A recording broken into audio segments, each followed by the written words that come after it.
ಎಲ್ಲ ಐತಿ ಅಂತ ಅಯ್ಯೋ ಈ ಫಸ್ಟ್ ಮ್ಯಾನ್ ಅಲ್ಲ ಆ ಬಾಗಮಲ್ಲಿ ಕಲ್ಲಪ್ಪ ಭಾಗ್ಯಮ್ಮ ಯಾರು ತಿಳ್ಕೊಂಡಿ ಆ ಭಾಗ್ಯಮ್ಮನ್ನ ಪವಲೆ ಆ ಮೂರು ಮುನಿ ಸಂಧಿ ನಮ್ಮದೈತಿ ಅಂದ್ರೆ ಮೂರು ಮೂಲೆ ಸಂಧಿ ಮುಂದೇನ ಸರಿ ಹೋದ್ ಬಿಡು ಒಳ್ಳೆಗೆ ಹಾಕಿ ಮನೆ ಕೈಲಿ ಕೊಟ್ಟು ಹೋದಿನಪ್ಪ ನಿನ್ನ ಸೋದರ ಮಾವನೇ ಅಂದಂಗಾತು ಅದೆಲ್ಲ ಇರುವಾಗ ಇದೆಲ್ಲ ನಿನಗೆ ಹೆಂಗ ತಿಳಿತಿ ಅಂತೀನಿ ಬಾಗೇಪಲ್ಲಿ ಭಾಗ್ಯಮ್ಮ ನಿಮ್ಮವ್ವ ಮೂಲೆ ಸಂಧಿ ಆಗೋದ್ರೆ ನಿಮ್ಮನೆ ಅಂದ್ರೆ ಒಳ್ಳೆಗೆ ಹಾಕಿ ಮನೆ ಕೈಲಿ ಹೋದ್ರಪ್ಪ ನಮ್ ಸೋದರ ಮಾವ ಅಲ್ಲ ಇನ್ಯಾರು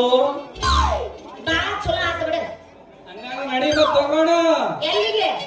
ಆ ಮೂರು ಮೂಲೆ ಸಂಧಿವಾಗಿ ಒಳ್ಳೆಗೆ ಹಾಕಿ ಮನೆ ಕೈಲಿ ಕೊಟ್ಟು ಆ ಹೋದಿರಪ್ಪ ನಮ್ಮ ಮನೆಗೆ ನಾ ಏನಂತ ಗೊತ್ತೇನ ತ್ರಾಸಿಂದ ನೀವ್ ಹೇಳಸಿ ತಿಳ್ಕೊಂಡಲ್ಲ ಇದು ಬಾ ಚಲೋ ಆತ ಒಂದೇ ಇಲ್ಲ ಬಾಯಿಲೆ ಬಂತೆ ನಡೀಬ ಹೆಸರು ಕೇಳಿ ಹೇಳ್ತೀನಿ ಫಸ್ಟ್ ನಡಿಬ ಒಳ್ಳೆಗೆ ಹಾಕಿ ಮನೆ ಕೈಲಿ ಕೊಟ್ಟು ಹೋದ್ರಪ್ಪ ನಮ್ಮ ಮನೆಗೆ ಪ್ರಭು ಇವನು ಚೈನೀಸ್ ಬಂದ ಏನ್ ಮಗ ಸೇಮ್ ನೂಡಲ್ಸ್ ಆಗ್ಯಾನ ಮಗ ಅಡ್ರೆಸ್ ಕೇಳಿದ್ರೆ ಹೆಸರು ಕೇಳ ಹೆಸರು ಕೇಳಿ ಹೇಳ್ತೀನಿ ಹೇಳ ನಿನ್ನ ಹೆಸರೇನ ಅದು ಮತ್ತೆ ನಾ ಹೇಳ್ಬೇಕು ಅನ್ನೋ ಕೇಳ ಅಂತ ಹೇಳಿ ಅಪ್ಪೆ ನಿನ್ನ ಹೆಸರೇನಮ್ಮ ಬರ್ಬಾರೋಗ್ರಿ ಬಂದಿನ ಕನಕ ಓ ಮತ್ ನೀನ ಹೇಳಿದ ಹೆಸರು ಮತ್ತೆ ನಾ ಎಲ್ಲ ಹೋಗ್ತೀನಿ ಅದಕ್ಕೆ ಮತ್ತೆ ಒಳಗ ಕಣಕಲ್ಲಿ ಬಿಟ್ಟು ಹೋದಿರಪ್ಪ ಅಂತ ಹೇಳಿ